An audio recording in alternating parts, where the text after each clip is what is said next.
Assalamualaikum warahmatullahi wabarakatuh. Innal hamdalillah salatuhu wa salamuhu ala nabiyil mustafa wa ala alihi wa ashabihi ahli tuqa wal wafa. Asyhadu an la ilaha illallah wa asyhadu anna Muhammadan abduhu wa rasuluhu la nabiyya ba'dah.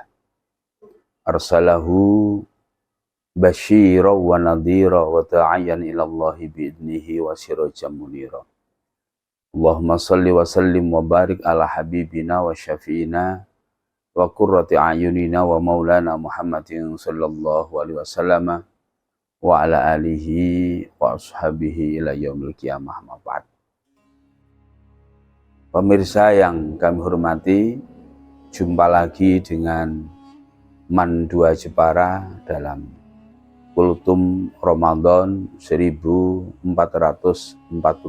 Hijriah. Yang pertama dan utama, marilah kita senantiasa membacakan puji syukur kehadirat Allah Subhanahu wa taala karena kita dapat melaksanakan kewajiban, yaitu menjalankan ibadah puasa. Mudah-mudahan dengan syukur kita kepada Allah Subhanahu wa taala, Allah memberikan tambahan nikmat yang luar biasa kepada kita, zahiran wa batinan. Salawat serta salam semoga tercurahkan ke pangkuan baginda Rasulullah Muhammad sallallahu alaihi wasallam.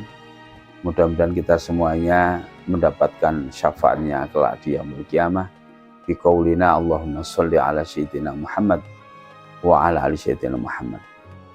Pemirsa yang kami hormati, tema Kultum Ramadan kali ini adalah tingkatan-tingkatan puasa menurut Imam Al-Ghazali dan Syekh Abdul Qadir Al-Jailani. Puasa merupakan kewajiban yang dibebankan kepada umat Islam. Maka dalam melaksanakan puasa tersebut kita bisa menyikapinya. Yang pertama, bahwa kita mendapatkan beban dan kewajiban.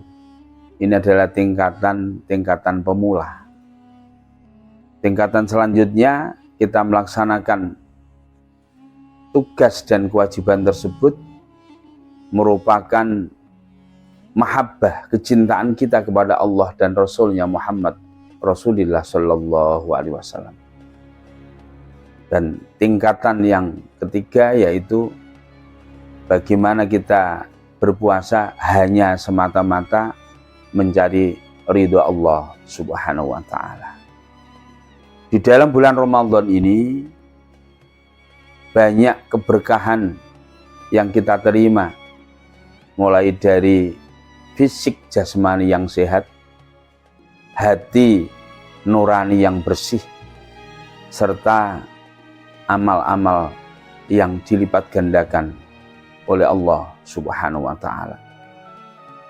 Seandainya umat Muhammad Rasulullah sallallahu alaihi wasallam mengetahui kehebatan dan keberkahan di bulan Ramadan, maka semua bulan diminta menjadi bulan Ramadan. Kenapa?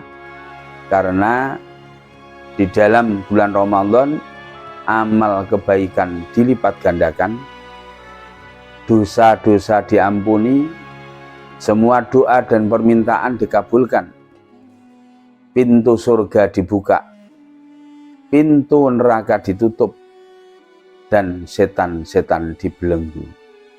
Dan luar biasa lagi, di bulan Ramadan adalah diturunkannya Al-Quranul Karim dari Lauhil Mahfuz ke langit dunia, dan dari langit dunia diterima oleh Rasulullah Muhammad Sallallahu Alaihi Wasallam melalui malaikat Jibril, kurang lebih 23 tahun lamanya.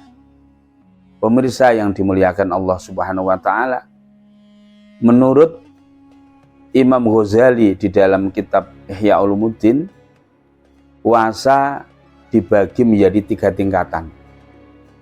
Tingkatan yang ketiga atau tingkatan yang terendah, shaumul umumi, puasanya orang awam, yaitu al-imsaku anis syurbi wal akli wasyahwati wa anil mubtilat min tulu'il fajri ila ghurubi syamsi. Puasa adalah menahan diri dari makan, minum, dan berhubungan suami istri di siang hari, serta hal-hal yang membatalkan puasa. Maka ini orang yang sudah bisa menjalankan puasa di tingkatan yang ketiga ini, secara syariat sudah gugur kewajibannya. Tetapi lebih dari itu, ada tingkatan yang kedua, yaitu puasa bukan hanya urusan menahan diri dari perut dan di bawah perut, tapi seluruh anggota tubuhnya adalah ikut berpuasa. Mulutnya tidak hanya mencegah makan dan minum, tapi mampu meninggalkan ghibah, namimah, fitnah, dan lain sebagainya. Tangannya mampu meninggalkan hal-hal yang maksiat dan haram. Kakinya juga sama, mampu meninggalkan hal-hal yang maksiat dan haram. Inilah tingkatan puasa yang kedua yang jauh lebih tinggi nilainya di hadapan Allah Subhanahu wa Ta'ala. Tingkatan yang pertama dan utama menurut Imam Ghazali adalah shaumul khususil khusus, yaitu puasanya orang-orang yang khusus di atas orang-orang yang khusus. Puasanya para nabi dan rasul, di mana bukan hanya menahan lapar dan dahaga dan berhubungan suami istri di siang hari, tapi seluruh anggota tubuhnya juga tidak melaksanakan maksiat atau keharaman, tapi hatinya selalu ingat kepada Allah dimanapun dan kapanpun. Maka orang-orang yang sudah mampu mencapai puasa yang sejati, yaitu puasa yang pertama tersebut, adalah orang-orang yang mampu mensucikan hati, mampu mensucikan pikiran, dan mampu membuat ruh menjadi lebih suci lagi. Senada dengan Imam Al-Ghazali, Syekh Abdul Qadir Al-Jilani di dalam kitab Sirrul Asrar membagi puasa 3 tingkatan juga. Yang pertama puasa syariah, yang kedua puasa thariqah, dan yang ketiga puasa hakikah. Puasa syariah yaitu menahan diri dari makan, minum, dan berhubungan suami istri di siang hari. Puasa ini adalah puasanya sama dengan Imam Al-Ghazali, puasa orang awam. Puasa yang kedua yaitu puasa thariqah, bukan hanya fisik jasmani yang berpuasa, tapi panca indera, anggota tubuh juga ikut berpuasa dari yang diharamkan oleh Allah, dari hal-hal maksiat. Yang tertinggi yaitu puasa hakikah, bukan hanya secara jasmani yang berpuasa, tidak makan, tidak minum, dan berhubungan suami istri di siang hari, tapi panca inderanya ikut berpuasa, hatinya selalu ingat kepada Allah Subhanahu wa Ta'ala.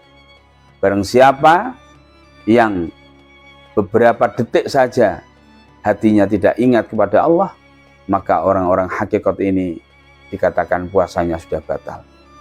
Pemirsa yang dimuliakan Allah Subhanahu wa Ta'ala, ini luar biasa bahwa Kanjeng Rasul Muhammad Sallallahu Alaihi Wasallam dalam kondisi puasa di bulan Ramadan justru tidak santai-santai, tapi malah beliau berperang, seperti perang Badar, perang Khandaq adalah pas bulan Ramadan.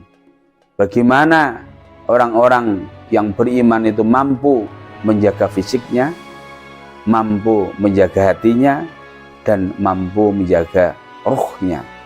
Karena semua yang kita lakukan untuk jasmani kita akan kita tinggalkan, dan yang kembali kepada Allah adalah ruh dan amal-amal kita.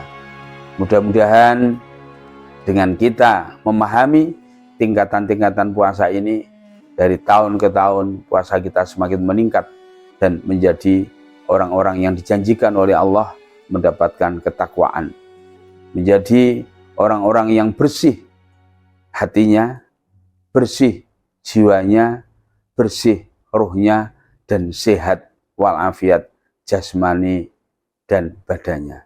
Demikian rukun singkat kali ini, mudah-mudahan ada manfaatnya. Walafu minkum, wallahul muwaffiq ila aqwamit thoriq. Assalamualaikum warahmatullahi wabarakatuh.